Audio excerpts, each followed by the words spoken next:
The good news? I read some of the best books I've read all year last week. The bad news? It led to probably my biggest reading slump of the year. Hey everyone, I'm Nikhil with Shelf-Esteem, and this is this week's Reading Roundup.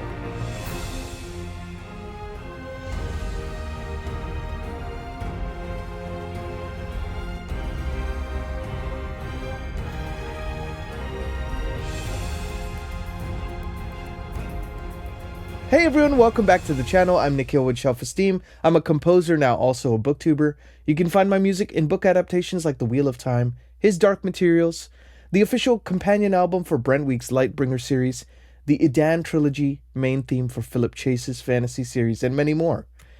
I wanted to talk to you a little bit about this week's reading roundup, and it is a little bit of a sparse one, my friends, because, as I mentioned in the cold open, I had a great time reading Shadows Upon Time by Christopher Rocchial, Book 7 of the Sun Eater series, and Pillars of the Earth by Ken Follett. Both are pillars in their respective genres, or are fast becoming, and I love them so much that anything I'm going to read after that, it's hard to jump in with both feet. Does that make sense? Even if the books are amazing.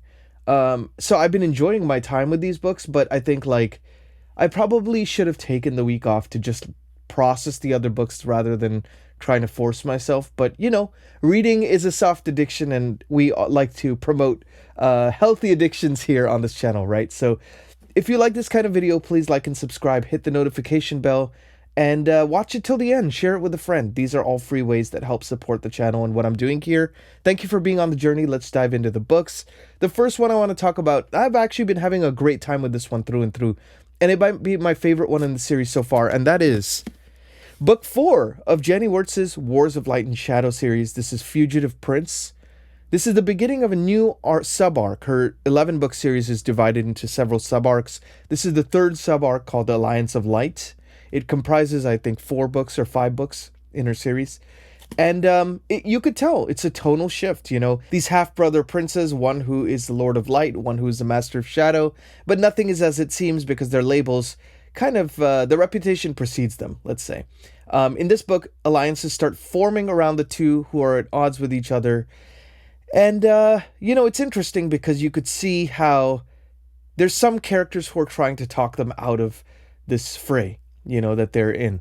It's not working so well so far, but we shall see what happens. I don't want to spoil anything for you guys. But basically where the previous book, War Host of Vastmark, left off, some really interesting things happening. So, I think, are they at the point of no return? Have their relationship been fractured beyond repair, or is there hope? Is there light at the end of the tunnel? And why do they need to get together? Well, there might be a bigger challenge ahead of them that needs them both to unite. So that's kind of the premise of the series. You start seeing more of the politicking and the subtle nuances of that in this book because of that big event that happened in the last book. So I'm having a blast with this. This is great. Sadly, I only got 50 pages into this week. I'm on page 150 of about 500 or so. So I got a ways to go, but I'm having a great time with it. I just wish I could have kind of sat down to read a bit more and dived in a little bit deeper because, again, when you love something but you feel a little emotionally exhausted from your previous reads, maybe it's best to just take it slow. And with Jenny Wirtz's prose, it gives you plenty of opportunity to take it slow. So great start to this book, though. The other one I got a chance to read, maybe, let's see, how much did I read of this one? I read about 120 pages of this. So I guess it's not so bad, I just want to always be reading as much as possible in the day when I have free time, because it's my favorite hobby besides music. And this one is, one I'm doing as a buddy read with a composer friend of mine. This is called The Algebraist by Iain M. Banks. This is a standalone novel tied to his Culture series. It's the first Iain M. Banks novel I'm reading so far. I'm about page 380, so a little more than halfway through. And this was a recommendation from Sam Not So Wise, a fantastic channel who he knows much more about sci-fi than I do, and this is his favorite author, and he said, you got to check out The Algebraist. So I'm finding out more about what The Algebraist is, the book within a book. Here, I'm finding out more about the dweller population, which is kind of hard to visualize the way it's described, but that's the best part about this is it takes place on billions of years of time scale, and certain species of beings in this book, they age over millions of years, not like on our time scale. There's the ability to speed up and slow down time. There's the ability to make anatomical changes of people. You're starting to see a little bit more of the antagonist, Luciferus, what's his name? Archimandrite Luciferus. What a name, right? But yeah, no, I'm just going to keep it high level to say I'm really enjoying this. The concepts are a little mind melting though. I wish I could see an adaptation of this someday, just so I could see what the visualization of these different species of aliens are. And I love that he makes it just relatable enough that you could kind of visualize what it might be, but not so relatable that it feels like too grounded in our world, because the way things would evolve in different solar systems is going to be very different. And so it's really cool. There's like an Oreolith, which is almost like a liquid form, and is kind of fitting into a human spacesuit type of a thing, so that they could have like some sort of a structure when they're in these meetings, politics meetings and stuff. Really interesting concepts. I never heard of anything like that. So I'm really having a good time with it. Sadly, only got 120 pages in. I guess that's not so bad, but that was my whole reading for the week, you guys. So obviously, had a slower start this week, but I want to continue on those two. I also want to add, in earnest, Children of Gods and Fighting Men for next week. This is by Shauna Lawless. I know nothing about this series actually, but I've heard such good things about it, and it has just been picked up for adaptation. So anything adaptation, it's my specialty. It's something I love, near and dear to my heart. I gotta read it. I've got to read the source material first. So I am very much looking forward to getting into that. And so many friends of this channel and booktubers have also mentioned how great it is. So, when you hear about it from several different people, it is time to read that book. Let's talk a little bit about the channel itself. So we had a few, kind of new people on the Discord, a few more subscribers. We are at 1,494, edging closely to that 1,500 mark, slowly but surely. It is very appreciated anytime someone subscribes to this, because there's a lot of great booktube channels out there, a lot of great things to do with your time. So the fact that you want to listen to me here 3 times a week, it means a lot to me, and I hope I can create some dialogue and discourse for you all. I released 3 videos this last week. I've been really on that 3 video kick, and I think batch recording has been a saving grace for me. I released my reading roundup on Tuesday, as I always do. On Thursday, I released my November wrap-up, kind of wrapping up the month, a little bit of an expansion of the reading roundup, talking about what were my favorites, and, kind of talking about all the books that I read, of which I read less this month because they were all chonkers, but my God, if they were not some of the best books I've read all year. So you can check that out up here if you'd like to. The other video I also did was my last book haul of the year. And it might be the last book haul for a while, my friends, because I'm going to be instituting a book buying ban for myself, only because I'm starting to run out of room. I mean, all these dollar sales, it's kind of hard to say no, right? And I would say probably 60 to 70% of my collection is used books and dollar sales. It's how I can afford to get so many, and get so many at a clip. And I like it. I like well-worn books, and a lot of these dollar sale ones, they're almost mint condition. So it's like, why not, So that's been really wonderful, but at the same time, I don't want to buy more than I read. So that's going to be talked about in another separate video I'm going to do. So I'll elaborate on that a little bit more. But if you want to check out the book haul, the last one for the foreseeable future as well, you can check that out up here. Hey everyone, just a quick cut in here, because I wanted to also mention that this last week, I got a chance to be on the wonderful Books with Benghis Khan's channel, as we discussed all things The Sun Eater. It was not a live stream this time, it was pre-recorded, so he posted it last week, and you can check it out up here.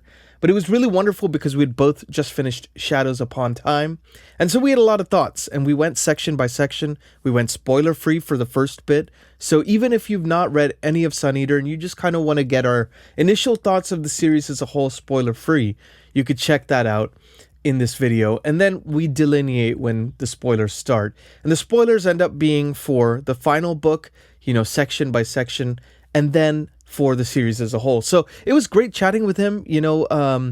I just love Ben's energy, and I feel very much like we're cut of the same cloth in that respect, and our shared passion of reading. And I think we both enjoyed the series a lot. And we go into quite detail about those thoughts. So Ben, thank you so much for having me, man. I can't wait for this to be the first of many conversations we have, because I had a blast. It was like one of my favorite discussions on Booktube here so far. So look forward to many more, my friend, and thanks for having me on. As far as next week's plans, I'm going to do, reading roundup here is on Tuesday. On Thursday, I want to do a 2026 bookish resolutions. I always like to evaluate my year for my, career stuff, personal life, all that. And then of course the reading life. And I figured I'd share the reading aspect of it with you all and talk a little bit about what went right for me this year, what went wrong for me this year. I tried to do maybe too many read-alongs on the channel and it was hard for everybody to keep up. And there's lessons learned there. Also, talking about buying less books, reading more what I own, and just, a few things like that. So I'm going to talk a little bit more about that on Thursday. You can check that out. So definitely keep an eye out for that on Thursday.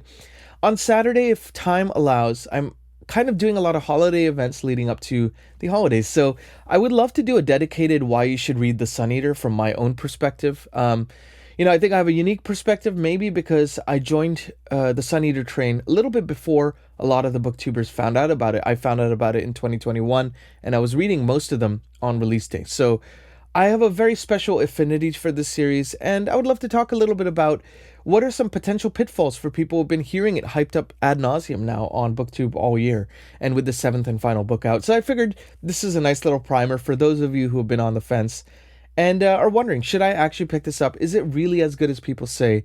And what makes it so special? And what maybe is the best way to read it and a reading order that would work well? Because Christopher Rocchio has a bunch of short story collections. He has also some novellas, some of which are more important to the story than not. So I'll give you kind of my personal recommendations on that front as well. So you can check that out on Saturday. As far as the music front has been considered, things have been going pretty well. I'm almost done with one prototype of that aforementioned, the game that I cannot mention that is based on IP. I got the second theme for this nature docuseries I've been working on approved, so that's been wonderful. I've been going to holiday parties galore, and it has been a little exhausting, my friends, trying to do that. I co-hosted a mixer on Friday, which was really fun. I think 300 people showed up, which was kind of insane. But of course, they're going to show up when someone like John Powell is co-hosting it. John Powell is famous for being the composer of How to Train Your Dragon, also the new Wicked movies. I mean, so many more. He is one of the goats of composing of the modern era, really. And he's known to be that. So the fact that I got a chance to meet him, we co-hosted this together, kind of insane, kind of surreal. And I got to co-host it with some other friends as well who are doing great work in the composing space. So it was a fun time, my friends. I wish I had more reading things to show you this week, but I always like to believe in consistency. So if at first you don't succeed, you try again, right? And these books are waiting for me, so I guess I better go read them. But let me know how your week went. Did you read anything cool? Anything interesting happened to you this week? Are you going to do anything fun for the holidays? Let me know, and let's keep it a dialogue, This I'd never like to just talk at you and say, all right, peace, see ya. I love hearing from you, and as you could probably tell from the comment section, I always write detailed responses to everyone, because that's the fun for me. So, if you like this kind of video, please like and subscribe. Thanks again for being here. I'm Nikhil with Shelf-Esteem. Be good to yourselves, be good to each other, always, and I will see you on Thursday with another video. Take care.